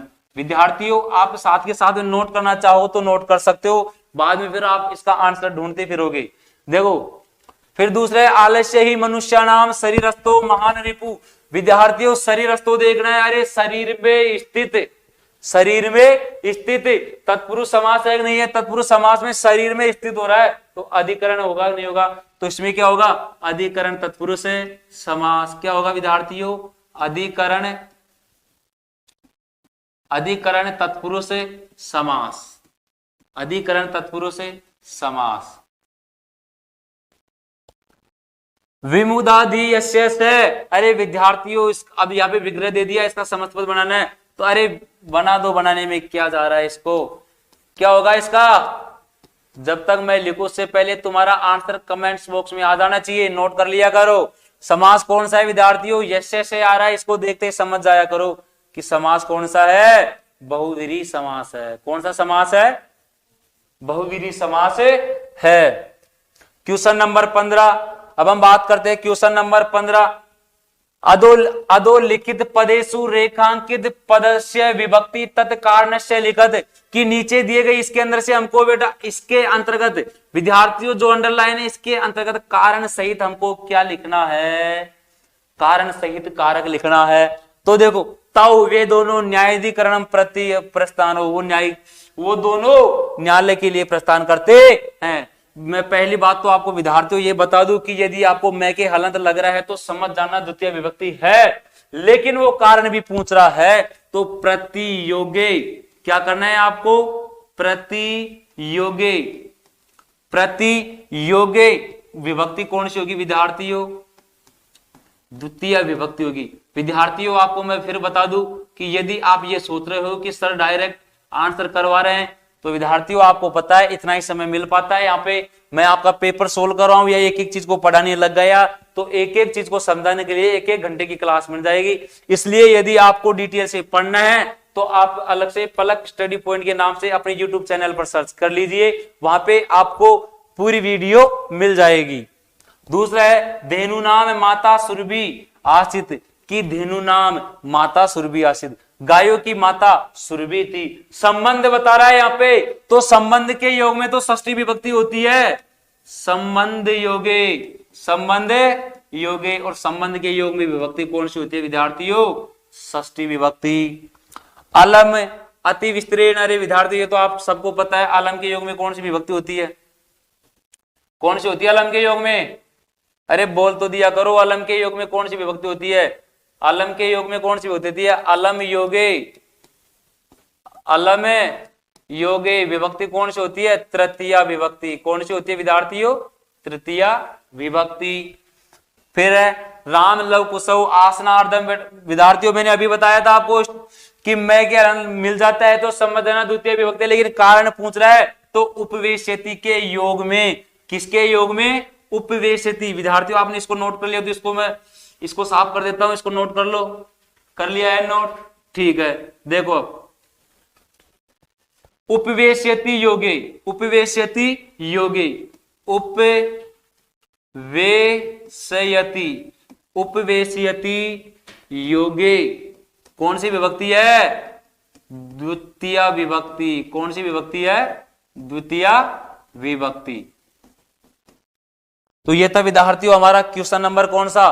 Question number 15। अब हम बात करते हैं क्वेश्चन नंबर 16। विद्यार्थियों क्वेश्चन नंबर 16 देखना, क्वेश्चन नंबर 16 क्या कह रहा है? क्वेश्चन नंबर 16 क्या कह रहा है विद्यार्थियों? क्वेश्चन नंबर 16 कह रहा है कि कोष्टके प्रदत्त प्रकृति प्रत्यभ्याम पदम निर्माय वाक्यम वाक्यम पूरियत रेखांकित प्रत्यकम कृत्वा च। यहाँ पे आपको प्रत्यय लिखना है विद्यार्थियों। मैं आपको बार बार बता रहा हूं कि आप को यदि डिटेल में पढ़ना है तो आप अपने चैनल पर जाइए और वहां पे पूरी वीडियो आपको मिल जाएगी। वैसे मैंने आपको शॉर्ट तरीके में बता रखा है। तुम उन प्रत्यय आता है तो इसके अंतर्गत तुम शेष रहता है। क्या शेष रहता है विद्यार्थियों? तुम दृश्य धातु है तो इसका क्या हो जाएगा? द्रष्टुम। क्या हो जाएगा विद्यार्थियों? द्रष्टुम। बताओ यहाँ पे तुम आया कि नहीं आया? तो यहाँ पे क्या आ जाएगा विद्यार्थियों? क्या आ जाएगा? द्रष्टुम। क्या आ जाएगा विद्यार्थियों? तो यहाँ पे आ जाएगा द्रष्टुम। फिर नेक्स्ट स्वर्गीय वस्ती देव प्लस तल। विद्यार्थियों ये दो होते हैं, एक होता है तल, एक क्या होता है विद्यार्थियों? एक होता है तल, एक होता है तल और एक होता है तुय। तुय के अंतर्गत तो विद्यार्थियों तुय ही शेष रहता है और तल के अंतर्गत विद्यार्थियों याद रखना ता शेष रहता है। क्या शेष रहता है? ता। तो बताओ देव प्लस तल प्रत्यय तो क्या हो जाएगा? ता लग जाएगा तो क्या हो जाएगा? ये देवता। क्या हो जाएगा? देवता। ठीक है।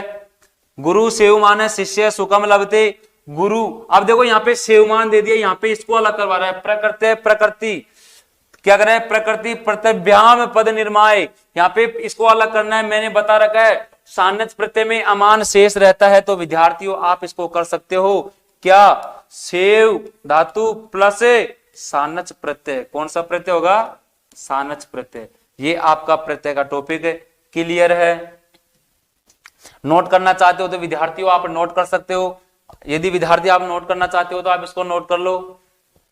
ठीक है।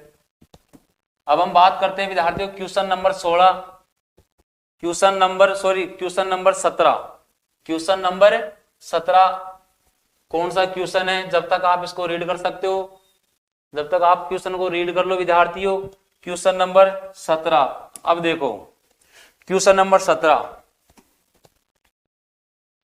देखो विद्यार्थियों, मंजूषाया प्रदत्ते अव्यय पदे रिक्त स्थानीय। अरे विद्यार्थियों अव्यय करना न व्यय इति अव्यय जिसके अंदर कोई भी खर्चा नहीं हो, अर्थात लिंग वचन कारक के अनुसार जिसमें कोई भी परिवर्तन नहीं हो, क्या कहलाता है? अव्यय कहलाता है। तो बताओ इसके अंदर क्या आएगा? अरे बताओ जल्दी। एव। क्या आएगा विद्यार्थियों? एव। इसके अंदर क्या आएगा? अरे जल्दी बोलो। खल्लू। क्या आएगा विद्यार्थियों? खल्लू। इसके अंदर क्या आएगा? अरे ए सुंदरा अपी सुंदरा। क्या तुम भी इतना टाइम लगता है क्या अव्यय भरने में भी? नोट कर लिया? साथ के साथ में क्वेश्चन नंबर 18 है विद्यार्थियों। उपसर्ग पूछेगा। बताओ निर्गुण में कौन सा उपसर्ग है जो किसी शब्द या धातु के पहले लगता है? क्या कहलाते हैं? उपसर्ग। संस्कृत में उपसर्गों की संख्या कितनी होती है? 22। Very good. देखो निर्गुण में कौन सा है, निर। आगमन में कौन सा है विद्यार्थियों, आंग। कौन सा है विद्यार्थियों, आंग। क्लियर है, क्लियर है क्या? नोट तो कर रहे हो ना साथ के साथ में? देखो क्वेश्चन नंबर 18 हो गया। क्वेश्चन नंबर 19, कोष्टकेषु दत्तेषु पदेषु यथा निर्दिष्टम विभक्ति प्रमुज्य रिक्त स्थानीय पूर्यत। विद्यार्थियों कुछ भी नहीं करना है, प्रश्न पढ़ना नहीं आ रहा है, कोई बात नहीं है। यहाँ पे ये देखो तत् शब्द, शब्द से पुल्लिंग में चतुर्थी विभक्ति पूछ रहा है, तो सै तौ ते तम तो तान तेन ताभ्याम तई तस्मै ताभ्याम तेभ्य, तो चतुर्थी विभक्ति पूछ रहा है। तो विद्यार्थियों क्या आएगा यहाँ पे, तस्मै। क्या होगा विद्यार्थियों, अरे चतुर्थी विभक्ति तो पूछ रहा है, इसके अंदर अस्मद शब्द तृतीय विभक्ति पूछ रहा है, बताओ क्या है, जल्दी बताओ, सोचो सोचो सोचो। चलो मैं बता देता हूं, देखो अस्मद शब्द पूछ रहा है, अहम आवाम वयम, तो क्या आएगा इसके अंदर, मया ग्रंथ पढ़े थे, कि मेरे द्वारा ग्रंथ पढ़ाया जाता, सॉरी पढ़ा जाता है।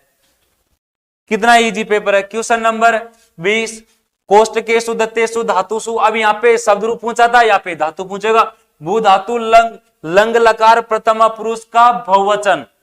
भू धातु करनी है, लंग लकार करना है, प्रथम पुरुष का बहुवचन करना है। बताओ क्या होगा, अरे जल्दी बताओ, इतना टाइम लगता है क्या? क्या होगा, अभवन। क्या होगा, अभवन। विद्यार्थी क्या करना है आपको, क्या हो जाएगा इसके अंदर, अभवन। क्या हो जाएगा, अभवन। अब लब धातु लट लकार प्रथम पुरुष का एक वचन। अरे विद्यार्थियों लब धातु क्या, ये भी देखने की बात है, क्या होगा, लबते। क्या होगा, लबते। हो गया, ठीक है। तो विद्यार्थियों आज हमने क्वेश्चन कितने कर लिए, हमारा क्वेश्चन हो चुके हैं, क्वेश्चन नंबर कितने हो चुके हैं, क्वेश्चन नंबर 20 कंप्लीट है। अब हम बात करने जा रहे हैं क्वेश्चन नंबर 21।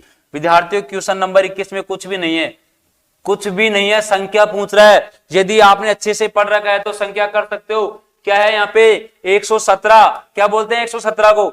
आपको एक बात है, 100 से ऊपर आती है तो अधिक लगा दिया करो, आपकी गिनती कभी भी गलत नहीं होगी। देखो सबसे पहले बताओ 17 को क्या बोलते हैं विद्यार्थी, क्या बोलेंगे, सप्तदश। क्या बोलेंगे, सप्तदश। बोल दिया, ठीक है। कितने से अधिक है, 100 से। कितने से अधिक है, 100 से। तो यहां पे मैं क्या करूंगा, अधिक। क्या करूंगा, अधिक। 100 से अधिक है तो यहां पे क्या लिखूंगा, शतम। ये तो हमने लिख दिया, लेकिन क्या ये सही है क्या? इसके अंतर्गत हमें जो सही करना है वो ये करना है कि जब इसके पास में व्यंजन आ रहा है और स्वर भी आ रहा है, तो विद्यार्थियों ये ध्यान देने की बात है कि इस स्वर को हमको व्यंजन के अंतर्गत जोड़ देना है, और इसको आपको क्या करना है, इसको अपन कर सकते हैं विद्यार्थी, क्या करेंगे, इसके अंदर आप कर सकते हैं सप्त दशाधिक शतम। कर सकते हैं क्या, शतम। तुम्हारा ये भी सही है, लेकिन विद्यार्थी हमको थोड़ा सा लेवल के अनुसार ध्यान देना है, इसलिए सप्त दशाधिक शतम 521। अरे बताओ 21 को क्या बोलेंगे, एक विसंति। क्या बोलेंगे, एक विसंति। एक विंशत्या, एक विंशत्याधिक, एक विंशत्याधिक। कितने से अधिक है, 500 से। तो क्या करेंगे अपन, पंचशतम। क्या करेंगे, पंचशतम। नोट करना हो तो विद्यार्थी नोट कर सकते हैं, आप इनको नोट कर लो। अब हम बढ़ते हैं क्वेश्चन नंबर 8, क्वेश्चन नंबर 22।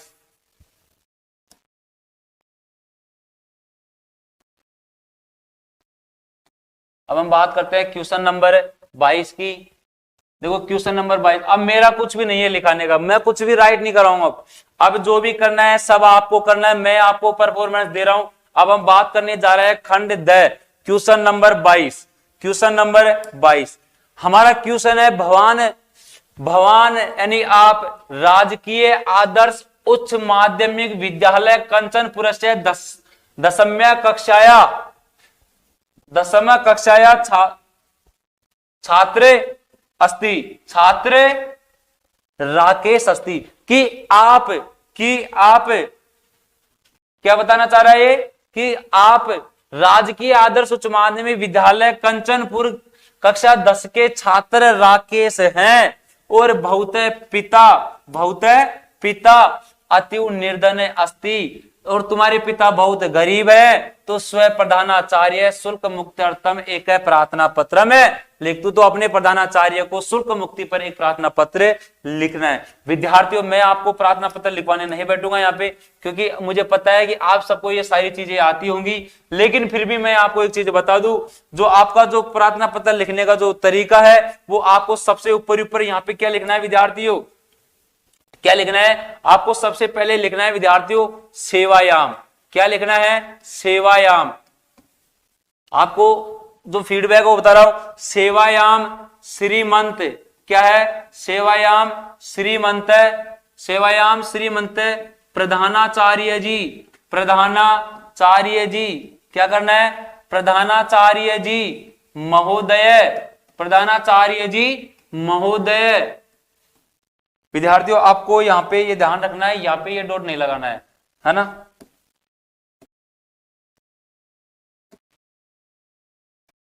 महोदय।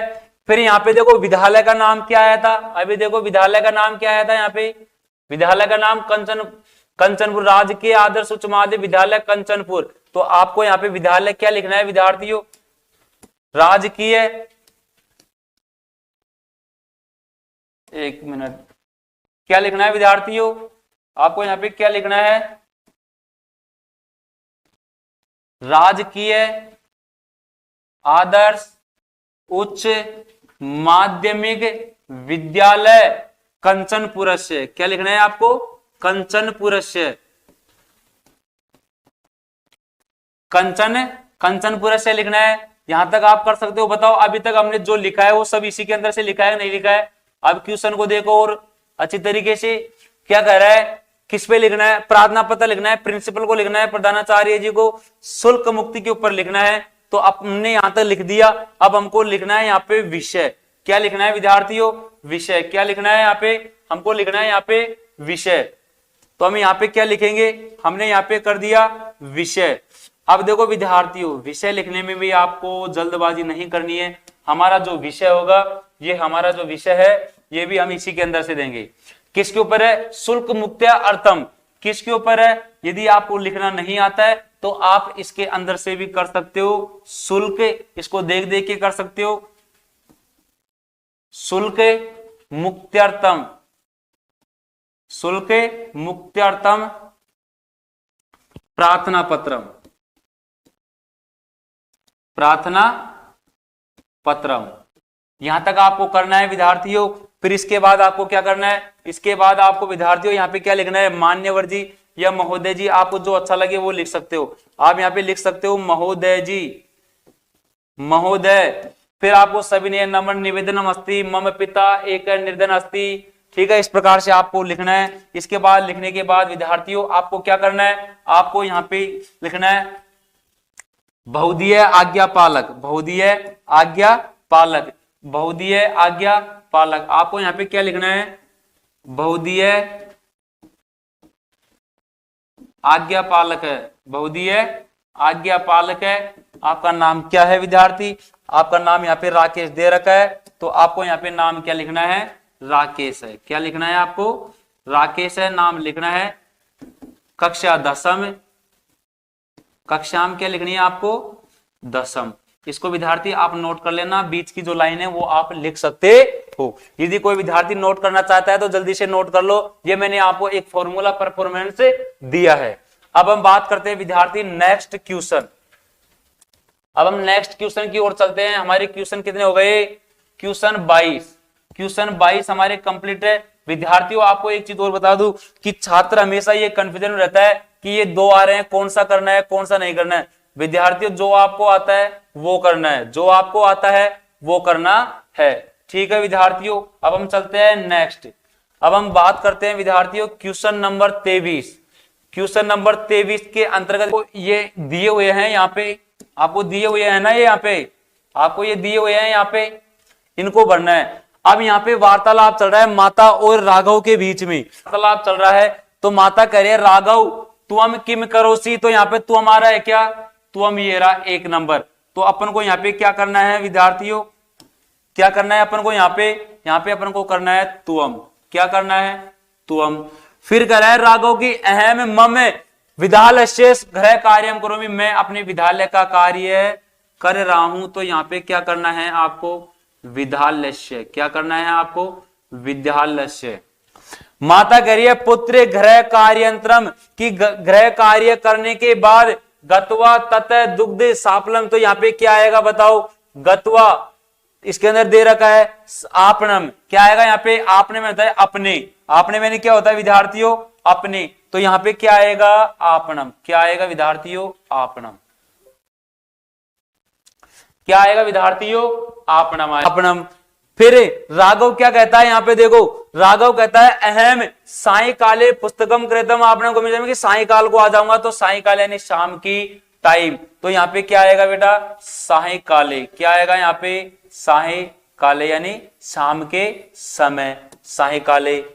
फिर माता कहते हैं सायकाले न तुम तू पूर्वमेव गत्वा, कि तुम तो पहले ही लेकर जाओ। तो यहाँ पे क्या आएगा, गत्वा, क्या आएगा यहाँ पे, गत्वा। और राघव कहता है शीघ्रम किमर्थम, कि अरे तुम इतना जल्दी क्यों कर रही हो, इतना जल्दी क्यों कर रही हो, तुम इतना जल्दी क्यों कर रही हो। तो माता कहती है, माता क्या कहती है देखो, अद्य तव मातुल यानी तुम्हारे मामा जी, मातुल यानी क्या होता है, मामा जी, कि मातुल की अद्य तव मातुल आगमिष्यति तत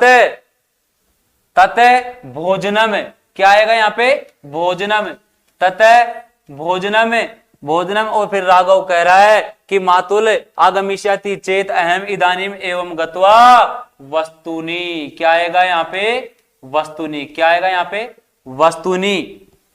ये हुआ हमारा question number 23 complete, question number 23 ये हुआ विद्यार्थियों हमारा क्वेश्चन नंबर 23 कंप्लीट। अब हम बात करते हैं विद्यार्थियों क्वेश्चन नंबर 24। ये भी आपको अच्छी तरीके से रीड कर लेना है कि अधोलिखितेषु वाक्येषु केषांचन चतुर्नाम वाक्यानाम संस्कृत भाषाया अनुवाद करोत। आपको 4 प्रश्नों का संस्कृत में अनुवाद करना है और आपको 6 दिए हुए हैं। तो विद्यार्थी इस प्रकार की गलतियां मत करना कि कहीं आप 6 करने लग जाओ। सिर्फ आपको कितने करने हैं, 4 करने हैं। तो देखो मैं आपको 6 का आंसर बता देता हूं, उसके बाद आप 4 करना, 3 करना, जो आपको आता है वो करते रहना। ठीक है विद्यार्थियों, देखो पहला है राधा भोजन पकाती है। विद्यार्थियों आपको संस्कृत बनाने का एक तरीका और बता देता हूं कि बच्चा बोलता है कि सर हम ये कंफ्यूज हो जाते हैं कि पहले इसके अंदर राधा लिखे भोजन करे या पकाना करे। तो विद्यार्थियों संस्कृत का एक नियम है कि जब आप किसी भी हिंदी सेंटेंस की संस्कृत बनाते हो तो वाक्य को आगे से करते हुए चलना है। तो सबसे पहले क्या आ रहा है यहाँ पे, राधा, तो हमने यहाँ पे क्या लिखा है, राधा।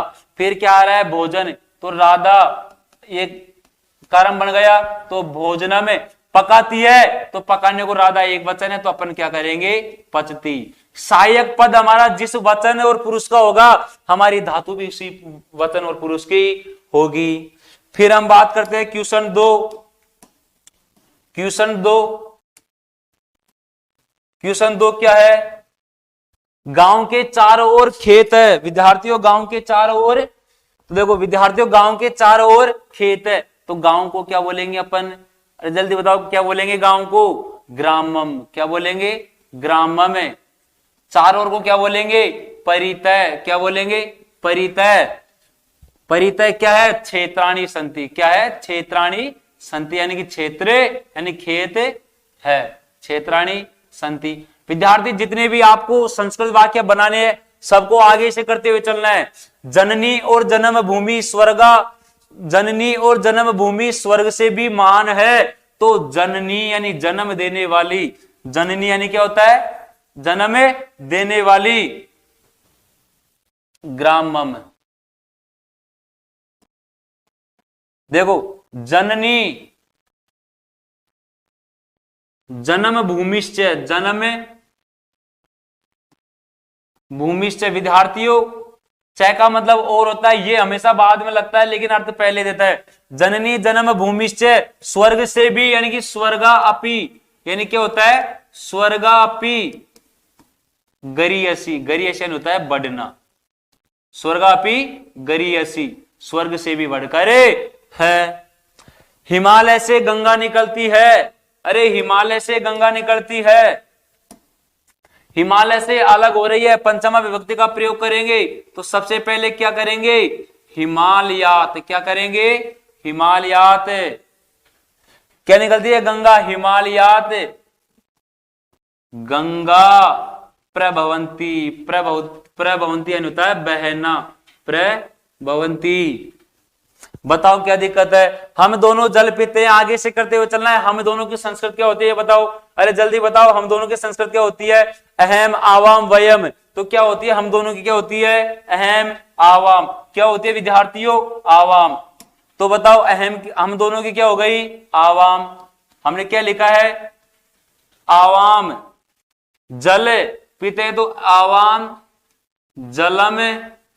बताओ सहायक पद जिस वचन और पुरुष का है तो धातु भी उसी वचन और पुरुष होगी, तो पी पिव धातु चलते तो क्या होगा, यहाँ पे पी भाव है। क्या होगा, पी भाव है।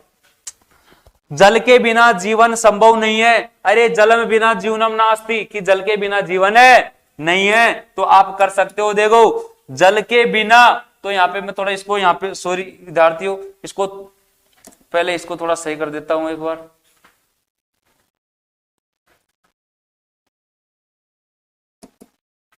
देखो आवाम जलम पीबाव है। नोट करना चाहते हो तो आप कर सकते हो विद्यार्थी, है ना। देखो अब हम बात करते हैं नेक्स्ट की, जल के बिना। तो ये मैं यहां पे लिख देता हूं, जलम बिना। जलम विना यानी होता है बिना, जलम बिना जीवनम ना अस्ति। जीवनम, जीवनम ना अस्ति, जीवनम ना अस्ति की जीवन है नहीं है, जल के बिना जीवन है नहीं है। ये हुए विद्यार्थी हमारे क्वेश्चन नंबर कितना कंप्लीट हुआ है, हमारा क्वेश्चन नंबर 24। अब हम बात करने जा रहे हैं हमारा अंतिम जो क्वेश्चन है। विद्यार्थियों कुछ भी नहीं करना है, सिर्फ आपको कर्म से जमाना है। तो देखो कर्म से जमाना है, कर्म रहिता नाम षडवाक्य नाम कर्म पूर्वक संयोजन कुर्तु। आधे आधे नंबर का प्रत्येक क्वेश्चन है, 6 सेंटेंस है, जिसमें से अपन को कितने करने हैं, 6 के 6 करने हैं। प्रत्येक कितने का है, आधा, तो पूरा टोटल 3 नंबर का है। देखो मूसक परिसर में जालम अकर्णन नहीं है, एकदा सह जाले बंद ये भी नहीं है, सिंह जालात मुक्त भत्वा मूसकम प्रशंसनम गतवान। यहां से देखो एकस्मिन वने एक सिंह बस्ती, इसमें कि एक वन में एक शेर रहता था। फर्स्ट हुआ हमारा, कौन सा हुआ, फर्स्ट। अब देखो एकदा सह जाले बंद, एक दिन वह जाल में बंद गया। क्वेश्चन 2 पे ये जमाना है। फिर क्या आता है, स संपूर्ण प्रयासम अक्रोध परम बंधनाद न मुक्त। वो जाल में बंधने के बाद प्रयास करता है लेकिन इससे बंधन से मुक्त नहीं हो पाता है। ठीक है, तदा तस्य स्वरम श्रुत्वा एक मूसका तत्र आगच।